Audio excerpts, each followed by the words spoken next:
This card lays flat to mail it, but then it stands up on your desk. Isn't that fun fold so cool? I'm so excited to show you how to make it because it is so easy. I've got some stamping tips to share with you and lots of coloring tips.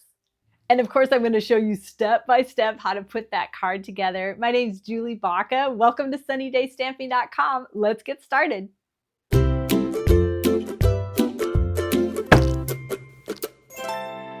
We're going to start by stamping our basic white pieces so that they're ready to go when we're ready to put our card together. When I am trying to line up a stamp on a stamp block, especially a large stamp, I find it really helpful to line it up on my grid paper first, and then I take my block and I line my block up on my grid paper. That helps me know that everything is nice and straight.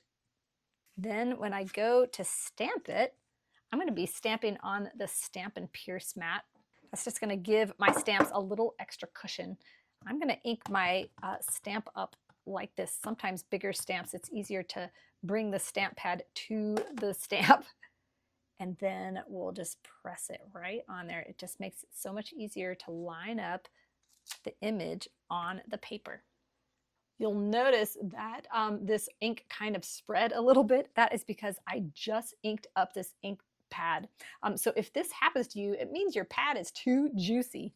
And the way to fix that is just take the back of a spoon and gently press the ink out of the way. And then when you ink up your image again, we'll just put this right back on here. We'll see if this fixes it. Yes, that looks so much better. For all the cards we're making today, I'm using the caring animals. I just thought these were the cutest things, but this is embarrassing. I have just now lost this stamp, so I've looked in the trash can and everywhere. I cannot find it. So we did not get to make a card with this today, but it will fit on this design if you have this stamp set. So on here are all these cute little leaves. So we're going to take those. This is going to be the back of our card, which really would be on the inside, but this is a fun fold, so it's going to have to be on the back just so you have a little place to write. We're just going to put a couple there. And now I just want to share some coloring tips. I'm going to be using the Stampin' Blends markers, which are alcohol markers. They've got two tips. One is a bullet and one is more of a brush. When you have small images like this, use that bullet tip. Really, I'm just making a line to fill this in. Although this stamp is so fine, you almost don't even need to color it in. But when it's a larger image, that's when I use the brush tip so I can just more quickly fill it in. Now, when you are coloring with these, don't go all the way to the edge of your line because it does spread a little bit. So if you get bothered by things going out of the lines, just don't go all the way up to your line. And then they come in a pack of two, one light and one dark, so that you can add a little bit of deepness to your images like that. So you can leave it like that, or you can go back over it to blend it in more with your light. And this is when you can hit any spots that didn't quite fill in, although I really do like kind of a little white showing. And then the other tip is just to wait for it to develop and dry. So now we're going to color in this cute lion. So I'm going to start by coloring in his body. I like to start with my light color. I just had to double check myself. And I like to kind of outline a little bit just so I know not to go out of the lines. And I'll switch to my bullet tip just to kind of give myself some guidance here. Then I switch back to my light to fill in, or I'm sorry, back to my brush tip to fill in. Then I'm going to switch to my dark. These come in a pack of two, and I am going to put dark wherever I think there would be a little shadow or where I want to highlight. So I'm going to just make his feet brown. I'm going to color in between here because it'd probably be darker. And then I'm going to color underneath his head here, so it's because it would probably create a shadow. And then I'm going to go back over with my light, but I'm not going to go everywhere. These colors do build So it's going to get darker where I do my light. So I want it to have some that are just much lighter. Now I'm going to do his tail, but leave the little palm undone. And because this is a party animal, we are going to pretend like he dipped his tail in a little bit of dye for the party. Or she, whatever. Then I'm going to go over with my dark just to add a little bit there. Now, because this has so many different sections, you can color it all one color, or you can have fun with it and color them different colors.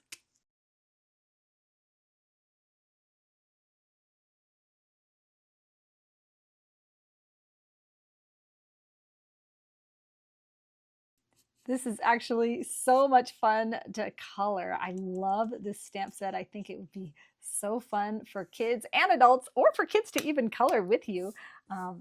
You'll notice that that clicking sound when because these are alcohol markers, they will dry out. So make sure you hear that click when you put the top on to make sure it is secure. Now I'm just going to do these ears. I'm going to do them in light. But now I'm going to hit it with the dark. You see where the artist has that line where the ear is? That's where, just put a little bit. I mean, that's all you have to do. Then we'll just finish up a little bit here.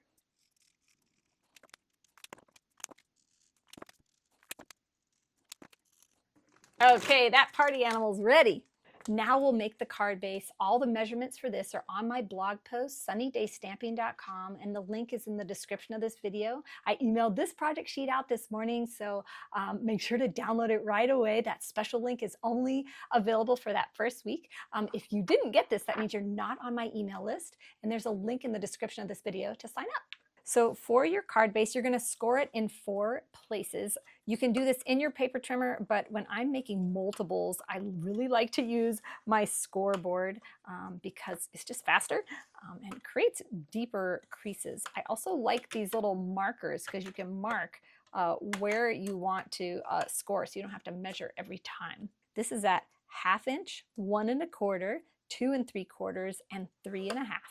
Now you've got another piece of the card base, the same color, and this one you're going to score in these two places. So you've got 4 on this one and 2 on this one. So we're going to use the large card base first, and we're going to burnish all these edges. I've always heard you want to try to fold on the side where they call it a mountain, where it's raised up. So we'll do that. So we're just going to fold all of these in, because this is going to be, all of these are going to go in to create that column that pops up like that. Now the easiest way to assemble this is to fold on this first score line, and we're going to put glue on that little skinny piece. Now you're going to fold in on the 1 to the 3rd score line.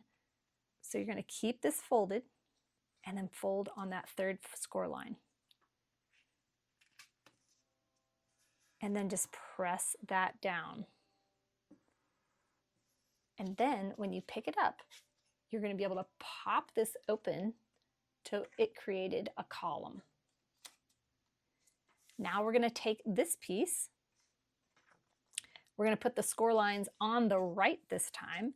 We're going to fold these both in. I'm going to put glue on this side. I'm going to put glue right there.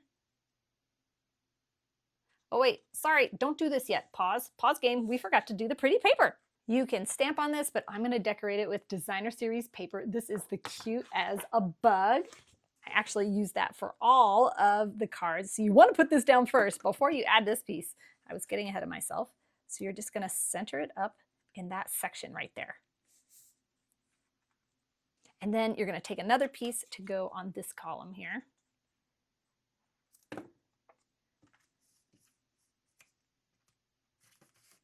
There we go. Now we are ready for this piece. So what you're going to do is collapse that down.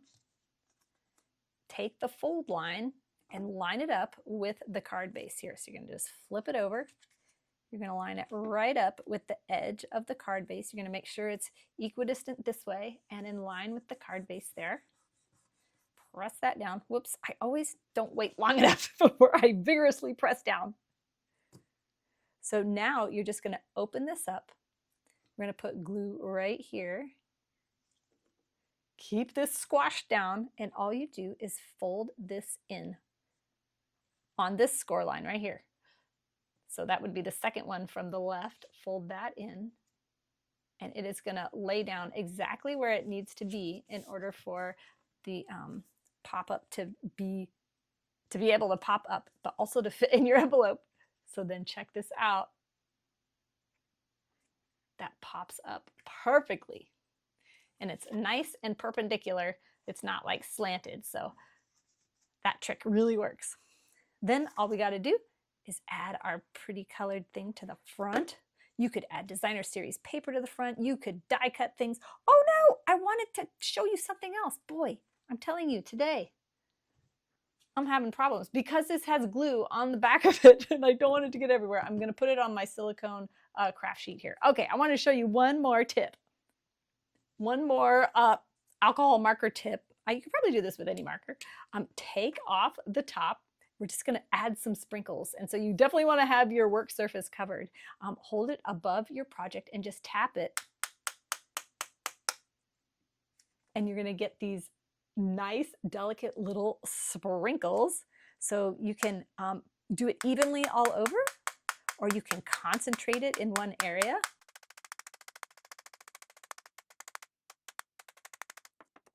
You can do multiple colors if you want, but it just adds a little subtleness that is really fun. Okay, now let me add a little more glue to this because I messed up. The easiest way to attach this, I think, is to squish it down again, and then you're just centering it up on that, that layer right there.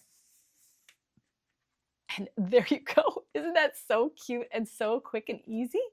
The nice thing is this stands up on their desk, which doesn't look great from you looking down, but if you look this way, it looks really awesome. Now we're going to quickly make a matching envelope, because what's so cool about this is that it does squash down to fit in the envelope. So we don't want to send naked envelopes. So I take my envelope and I just fold that back so this lays nice and straight. And then I'm going to put glue along the envelope flap and close to that score line. Then take your piece of designer series paper, line it up with the score line. I want to double check that it's not going past or anything. And then take your bone folder. This is what I like to do. I like to squish the glue all around. Then check out how easy this is. Turn it over and then just follow the line of the envelope flap with your scissors. I love this way because you don't have to special measure anything. You can just boop, use the envelope and use a scrap of pretty paper. And then that looks so great. And then you can just slide this right in the envelope like this. Isn't that so great? And then when they open it, it just pops right out. Okay, let's add this piece to the back just because there really is no place to write on the front of that card. Not that you would want to either. And then you can just put your message right there on the back. Okay, I want to show you just a couple different ways that you could color that lion. These are all the same markers, but I just did it a little differently. Then here's another way. This is all the same designer series paper also. This one I did add some crisp cantaloupe and that golden glow, which is a new color, but just to give you another idea. And then one of the other images in that stamp set is this Get Well. Is he so cool? This was really quick to color because it was just green and then a little pop of red. So I hope this design inspires you. I think this is such a fun card. Any kid would love it. Actually, anyone would.